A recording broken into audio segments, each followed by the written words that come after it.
Hi friends, welcome to veggie recipe. இன்னைக்கு நாம chicken 65 சாஃப்ட்டா கிறிஸ்பியா எப்படி செய்யறதுன்னு பார்க்க போறோம்.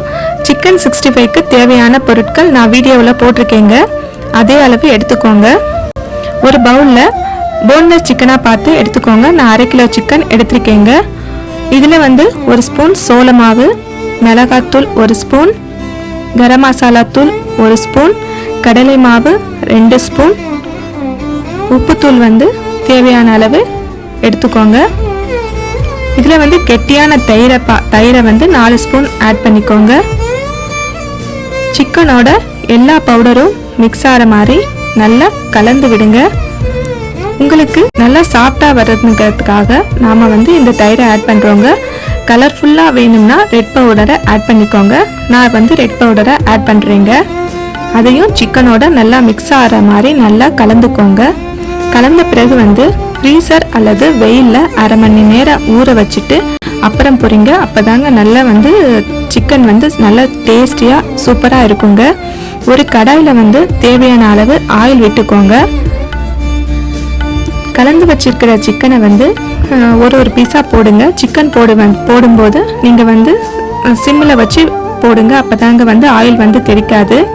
நாம் எல்லோரும் ரெஸ்டாரண்ட்டில் போய் சிக்கன் சாப்பிடும்போது நல்லா சாஃப்டாக இருக்கே, நம்மளுக்கு இப்படி வரமாட்டேங்குதேன்னு தோணும். நான் சொல்கிற இந்த மெத்தடை நீங்கள் ட்ரை பண்ணிங்கன்னா 100% ரெஸ்டாரண்ட் ஸ்டைலில் சாஃப்டாக கிறிஸ்பியாக இருக்குங்க. இந்த சிக்கன் ஆறின பிறகு சாப்பிட்றதுக்கு நல்லா சாஃப்டாக இருக்குங்க. இந்த வீடியோ உங்களுக்கு பிடிச்சிருந்துச்சுன்னா லைக் பண்ணுங்க, உங்க ஃப்ரெண்ட்ஸ் அண்ட் ஃபேமிலிக்கு ஷேர் பண்ணுங்க, சப்ஸ்கிரைப் பண்ணுங்க, கிட்ட இருக்கிற பெல்லை பிரஸ் பண்ணி ஆல் கொடுங்க. அப்பதான் நான் வீடியோ அப்லோட் பண்றதெல்லாம் உங்களுக்கு உடனுக்குடன் நோட்டிபிகேஷன்ல வரும். See you next video. Hi friends, இன்னைக்கு நாம சிக்கன் சூப் எப்படி செய்யறதுன்னு பார்க்க போறோம். நம்ம சேனலுக்கு நீங்க புதுசா பாக்குறவங்களா இருந்தீங்கன்னா சப்ஸ்கிரைப் பண்ணிட்டு ஸ்கிப் பண்ணாம ஃபுல்லா பாருங்க. இந்த கோழி சூப்புக்கு தேவையான பொருட்கள் நான் வீடியோல போட்டிருக்கேங்க. அதே அளவுல எடுத்துக்கிட்டு சூப் பண்ணீங்கன்னா ரொம்பவே டேஸ்டியான சூப் உங்களுக்கு கிடைக்குங்க. குக்கர்ல தேவையான அளவு நீங்க தண்ணியை ஆட் பண்ணிக்கோங்க. நான் 1 லிட்டர் தண்ணியை ஆட் பண்ணிருக்கேங்க. இதோட சிக்கனையும் ஆட் பண்ணிக்கோங்க. இதுல ஆனியன், கார்லிக், ஜிஞ்சர் 3ஐயும் கலந்து பேஸ்ட் பண்ணி ஆட் பண்ணிக்கோங்க. தக்காளி நல்லா ரெட்டிஷா இருக்கிற தக்காளியை மிக்சியில் அரைச்சி ஆட் பண்ணிக்காங்க. நான் 3 தக்காளி ஆட் பண்ணியிருக்கேங்க. இதோட மஞ்சத்தூளை கொஞ்சம் அதிக அளவில் ஆட் பண்ணிக்கோங்க. நான் 1 ஸ்பூன் போட்டிருக்கேங்க. போட்டுட்டு எல்லாம் மிக்ஸ் ஆகிற மாதிரி நல்லா கலந்து விடுங்க. இதோட பெப்பரை ஜாயின் பண்ணிக்கோங்க. இந்த பெப்பரை நீங்க ஜாயின் பண்றதுனால கோல்டு காஃப் இருக்கிறவங்களுக்கு சாப்பிட்டீங்கன்னா நல்லா சீக்கிரமாவே சரியாயிடுங்க. இதுல நாம அடுத்து நல்லெண்ணெய் ஆட் பண்ணிக்கிறோங்க. கரம் மசாலாவையும் அந்த கோழி ஸ்மெல் வராம இருக்கிறது கரம் மசாலாவையும் ஆட் பண்ணிக்கிறோங்க. சின்ன வெங்காயத்தை ஒரு 100 கிராம் நான் ஆட் பண்ணிருக்கேங்க.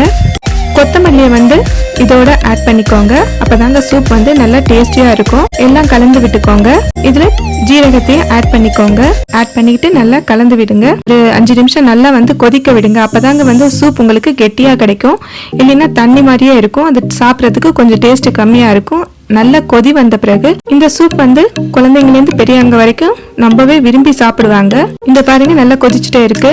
இதுக்கு முன்னாடி நான் மட்டன் நெஞ்சு எலும்பு சூப் அப்லோட் பண்ணிருக்கேங்க. அல்சர் இருக்கிறவங்க சாப்பிட்டீங்கன்னா அல்சர் உடனே கியூர் ஆயிடுங்க. குக்கரை வச்சு ஒரு 5-6 விசில் நீங்க விட்டுட்டு திறந்து பாருங்க. அது அப்புறமும் நீங்க கொத்தமல்லியை ஆட் பண்ணுங்க. ஆட் பண்ணிட்டு நல்லா கலந்து விட்டுட்டு எல்லாருக்கும் சர்வ் பண்ணுங்க. இந்த வீடியோ உங்களுக்கு பிடிச்சிருந்தா லைக் பண்ணுங்க, ஃப்ரெண்ட்ஸ் அண்ட் ரிலேஷனுக்கு ஷேர் பண்ணுங்க, மறக்காம சப்ஸ்கிரைப் பண்ணுங்க. See you next video. Thanks for watching. Hi friends, welcome to Vijay cooks. இன்னைக்கு நம்ம சேனல்ல வெந்தயக்கீரை சப்பாத்தி எப்படி செய்யறதுன்னு பார்க்க போறோம். ஸோ ஸ்கிப் பண்ணாம வீடியோவை ஃபுல்லா பாருங்க. முன்னாடி கடாயில தேவையான அளவு ஆயிலை விட்டுக்கோங்க. ஆயில் நல்லா காஞ்ச பிறகு வெந்தயக்கீரையை 2 கைப்பிடி அளவு இதுல சேர்த்துக்கோங்க. இந்த சப்பாத்தி செய்யறதுக்கு அப்படியே போட்டு வெந்தயக்கீரையை போட்டு சப்பாத்தி பண்ணோம்னா பிசைறதுக்கு ரொம்ப கஷ்டமா இருக்குங்க. அதனால இது மாதிரி ஃப்ரை பண்ணிட்டு நல்லா வதக்கிக்கிட்டு நாம சப்பாத்தி செஞ்சோம்னா பிசைறதுக்கு நல்லா ஈஸியா இருக்குங்க. கீரை நல்லா தண்ணி போற அளவுக்கு நல்லா வதக்கிக்கோங்க. இது பாருங்க சுருண்டு கம்மியா வந்துருச்சு. சுருண்டு வந்த பிறகு இதுல மஞ்சத்தூளை ஆட் பண்ணிக்கோங்க. அதுக்கப்புறமா மிளகாத்தூள், கொஞ்சம் வாசனைக்கு வந்து கரம் மசாலா தூளை ஆட் பண்ணிக்கோங்க. காரத்துக்கு வந்து சில்லி பவுடரை ஆட் பண்ணிக்கோங்க. இந்த வெந்தயக்கீரை வந்து கொஞ்சம் கசப்புத்தன்மை இருக்கிறதுனால குழந்தைங்க சாப்பிட மாட்டாங்க. அதனால இந்த மாதிரி இன்கிரீடியன்ஸ் எல்லாம் ஜாயின் பண்ணி நம்ம சப்பாத்தி பண்ணோம்னா குழந்தைங்க கூட ரொம்பவே விரும்பி சாப்பிடுவாங்க. இதுல வந்து தேவையான உப்பை வந்து சேர்த்துக்கோங்க. இந்த கீரையில நல்லா மிக்ஸ் ஆகிற மாதிரி எல்லாம் வந்து கலந்து விட்டுக்கோங்க. நல்லா பாருங்க, மிக்ஸ் ஆகி அந்த வெந்தய கீரையோட அளவு ரொம்பவே கம்மியாயிடுச்சு. இதை கொஞ்சம் ஆறின பிறகு சப்பாத்தி மாவுல நீங்க வந்து பிசைஞ்சுக்கோங்க. நான் வந்து 1/2 கிலோ சப்பாத்தி மாவு கோதுமை மாவு எடுத்திருக்கேங்க. இந்த கோதுமை மாவுல நீங்க வந்து தேவையான அளவு உப்பை ஆட் பண்ணிக்கோங்க. அந்த வதக்கி வச்சிருக்க வெந்தய கீரை வந்து கொஞ்சம் ஆறின பிறகு இதோட கலந்துக்கிட்டு சப்பாத்தி மாவு பிசைகிற மாதிரி நல்லா பிசைஞ்சுக்கோங்க. சப்பாத்தி மாவு பிசையும் போது கொஞ்சம் கொஞ்சமா தண்ணீர் விட்டு கொஞ்சம் நல்லா அழுத்தி பிசைஞ்சு ஒரு 1/2 மணி நேரம் இல்ல 3/4 மணி நேரம் ஊற வச்சுட்டு நீங்க சப்பாத்தி பண்ணீங்கன்னா சப்பாத்தி நல்லா சாஃப்டா இருக்குங்க. இந்த வெந்தயக்கீரை சப்பாத்தியை கண்டிப்பா நீங்க செஞ்சு பார்த்துட்டு எங்களுக்கு ஃபீட்பேக் சொல்லுங்க. சப்பாத்தியை பிசையும் போது கொஞ்சம் கொஞ்சமா தண்ணி விட்டு பிசையுங்க. அப்பதாங்க நல்லா அது வந்து கெட்டியா வந்து சப்பாத்தி வரும். அழுத்தமா நீங்க சப்பாத்தி செஞ்சீங்கன்னா சாப்பிட பிடிக்காது. கொஞ்சம் எண்ணெய் விட்டு இது மாதிரி விட்டுக்கிட்டு ஒரு 1/2 மணி நேரம் அல்லது 3/4 மணி நேரம் கழிச்சு நீங்க சப்பாத்தி செய்யுங்க. சப்பாத்தி நல்லா சாஃப்டா இருக்குங்க. பேன் வந்து சூடான பிறகு சப்பாத்தியை தேய்ச்சி அதுல போட்டு விடுங்க. இதுல வந்து கொஞ்சம் ஆயிலை வந்து அதிகமா விட்டு நீங்க சப்பாத்தி செய்யறதுனால சப்பாத்தி நல்லா சாஃப்டா நல்லா இருக்குங்க. இந்த சப்பாத்திக்கு வந்து சைட் டிஷ்ஷே எதுவும் தேவையில்லைங்க, அப்படியே சாப்பிடலாம்.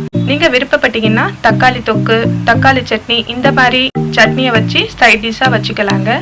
டயட் ஃபாலோ பண்றவங்க எடுத்துக்கலாங்க. இந்த வெந்தய கீரை வந்து வெயிட் லாஸ் பண்ணுங்க, கொலஸ்ட்ராலை கூட கம்மி பண்ணும். அதனால வெயிட் லாஸ் பண்ணணும்னு நினைக்கிறவங்க கண்டிப்பா இந்த வெந்தயக்கீரை சப்பாத்தியை சாப்பிட்டா வெயிட் லாஸ் கண்டிப்பா ஆகுங்க. பேச்சுலரா இருக்கிறவங்க இந்த வெந்தயக்கீரை சப்பாத்தி செஞ்சு சாப்பிடலாங்க. ஏன் பேச்சுலர்ஸ் இருக்கிறவங்க வந்து சாப்பிடலாம்னா இதுக்கு வந்து சட்னி தேவையில்லைங்கிறதுக்காக இந்த சப்பாத்தி மட்டுமே செஞ்சு சாப்பிட்டுக்கலாங்க. நல்ல ஹெல்த்தி ஃபுட்டு கூட. அதுவும் இல்லாம இந்த வெந்தயக்கீரை வந்து நாங்க அப்படியே போட்டு வந்து சப்பாத்தி மாவுல பிசையும் போது பிசையறதுக்கும் கஷ்டமா இருக்கும். நெக்ஸ்ட் வந்து அந்த கீரை வந்து பச்சையா இருக்கிறதுனால வெந்திருக்காது. வெந்தயக்கீரை வந்து வேகாம இருக்கிறதுனால ஸ்டொமக் பெயின் வரதுக்கு சான்சஸ் இருக்கு. அதனால தான் நம்ம வந்து பேன்ல போட்டு நல்லா வதக்கிட்டு வேக வச்சிடுறது. அதுக்கப்புறம் இந்த சப்பாத்தில 2வது டைம் நாங்க வேக வைக்கும் போது கீரை நல்லா வெந்திருக்கும். ஸ்டொமக் பெயின் எந்த ஒரு ப்ராப்ளம், டைஜஷன் ப்ராப்ளமும் இருக்காதுங்க. இந்த வெந்தயக்கீரை நீங்க வந்து சாப்பிட்றதுனால உடம்புக்கு நல்ல குளிர்ச்சிங்க. 2வது ஹேர் ஃபால் ஆகாது. சப்பாத்தி செய்யும் போது எப்போதுமே வந்து ஹை ஃபிளேம்லயும் வைக்காம லோ ஃபிளேம்லயும் வைக்காம மீடியம் ஃபிளேம்ல வச்சு சப்பாத்தி செய்யுங்க. அப்பதான் நல்லா ரோஸ்டா சப்பாத்தி அழகா வருங்க. இந்த கீரையோட கசப்பு தன்மை போய் மிளகாத்தூள், கரம் மசாலா பவுடர் எல்லாம் போடுறதுனால கீரையோட கசப்பு தன்மை இருக்காதுங்க. அதனால குழந்தைங்க ரொம்பவே விரும்பி சாப்பிடுவாங்க. இந்த வீடியோ உங்களுக்கு பிடிச்சிருந்தா மறக்காம லைக் பண்ணுங்க, ஃபீட்பேக் சொல்லுங்க. மறக்காம சப்ஸ்கிரைப் பட்டனை பிரஸ் பண்ணி ஆல் கொடுங்க. அப்பதான் நான் போடுற வீடியோ உடனுக்குடன் நோட்டிபிகேஷன்ல வரும். தேங்க்ஸ் ஃபார் வாட்சிங்.